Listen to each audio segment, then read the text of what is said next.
শিল্পী বিনির্মাণ, শিল্পীদের ধৈর্য, মননশীল, শুদ্ধ হয়ে ওঠার যে আয়োজন প্রয়োজন, এটি উনি মেকআপ রুমে বসে খুব ভালোভাবে আমাদেরকে দীক্ষা দিতেন। তিনি বলতেন যে চলচ্চিত্র একদিনের জন্য না, চলচ্চিত্র অনেক দিন এখানে টিকে থাকতে হবে, এই কয়টা মানুষ নিয়েই আমাদেরকে চলতে হবে।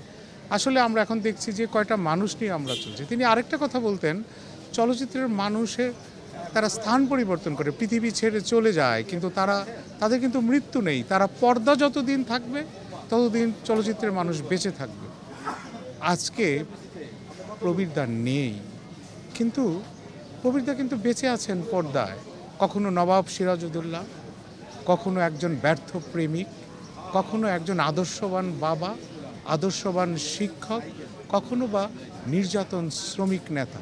এই যে দেশকে প্রতিনিধিত্ব করা, দেশের মানুষের জন্য কথা বলা এবং দেশের আপামর মানুষকে উজ্জীবিত করা, তিনি কোনো রাজনৈতিক দর্শন তিনি মনে মনে তার থাকলেও প্রকাশ্যে তার কোনো রাজনৈতিক দর্শন ছিল না।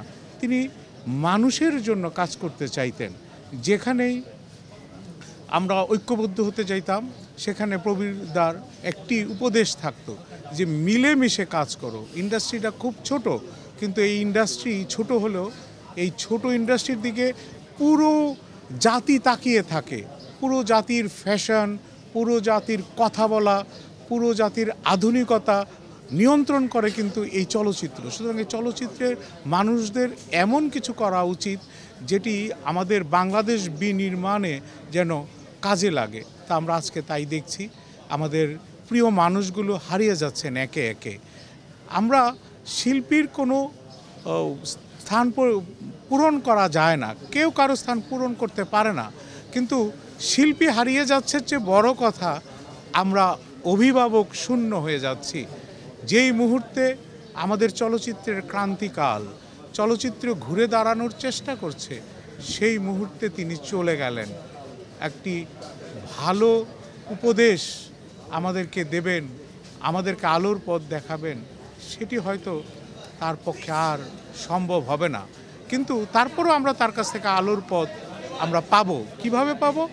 তার যে জীবনযাত্রা, তার যে চালচলন, তার ভেতর থেকে এবং তার অভিনীত চলচ্চিত্রের ভেতর থেকে আমরা আমাদেরকে উজ্জীবিত করতে পারবো। বিশেষ করে আমাদের নবাব সিরাজউদ্দৌলা খুব স্বল্প বাজেটের একটি ছবিতে শুধুমাত্র অভিনয় গুণে তিনি কিন্তু এই ছবিটিকে টিকিয়ে রেখেছেন ইতিহাসে। ধন্যবাদ আপনাদের। এখন যারা আমরা অভিনয় করতে আসি, আমাদের মধ্যে বিনয় বলতে কিছুই নেই। বিনয় দাদাকে দেখে শিখতে হবে, বিনয় আনোয়ার হোসেনকে দেখে শিখতে হবে, বিনয় শকত আকবরকে দেখে আমরা শিখেছি। তারা সময় অনুবর্তিতা, অভিনয় করার সময় আমার কি ভুল হচ্ছে সেটা ধরিয়ে দেওয়া। আজকে আমরা যখন দেখি একজন সহশিল্পী আমার সাথে অভিনয় করছে, তার মধ্যে কোনো মনোযোগ নেই, এসে বলে একটা সেলফি তুলি। আমি বলি সেলফিটা তুলে কি হবে? তুমি কিছু ভিউ পাবা, তোমার কি তুমি জানতে পারবা, শিখতে পারবা?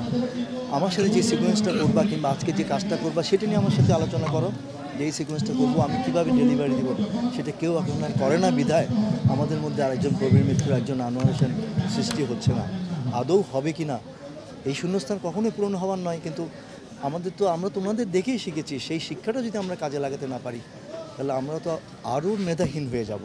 পরে তো ছবি টবি খুব একটা উনি করতেন না। তা আমার সাথে আমার একটা মঞ্চে একটা গ্রুপ ছিল, সেই মঞ্চ উনি কাজ করতেন। তখনই আমি ওনাকে বাসার থেকে নিয়ে যেতাম, আবার বাসায় পৌঁছে যেতাম, যত রাতে হোক কিংবা সকালে হোক, বিভিন্ন জায়গায় বাংলাদেশে যেতাম।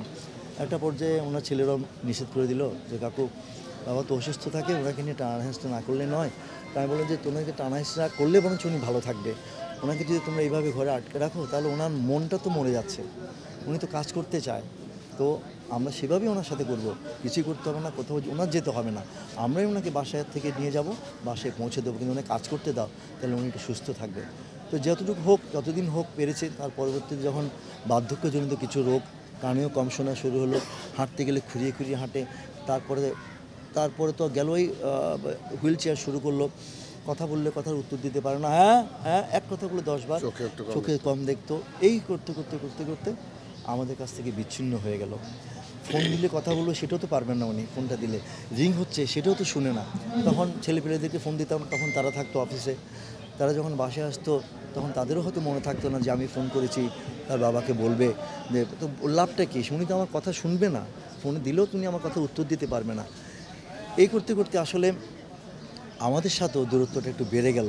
আমরাও আজকে যাব কালকে যাব করতে করতে আমরাও বাসায় যাওয়া ছেড়ে দিলাম, আর দেখা হলো না। উনি এই মানুষটা যখন আসলে একটু সময় বৃদ্ধ হয়ে যায়, তারা কিন্তু নানান ধরনের আক্ষেপের কথা বলে, বিভিন্ন ইন্টারভিউতে আক্ষেপের অবশ্যই। কথা উঠেছে, আপনাকে কিছু বলেছে? আক্ষেপ একটাই, আমারও বলতো যে আমার হালে ডাকে না কেন, আমি তো হুইল চেয়ারে চলি, অসুবিধা কী আছে, আমারও ওরকম একটা ক্যারেক্টার সৃষ্টি করুক না।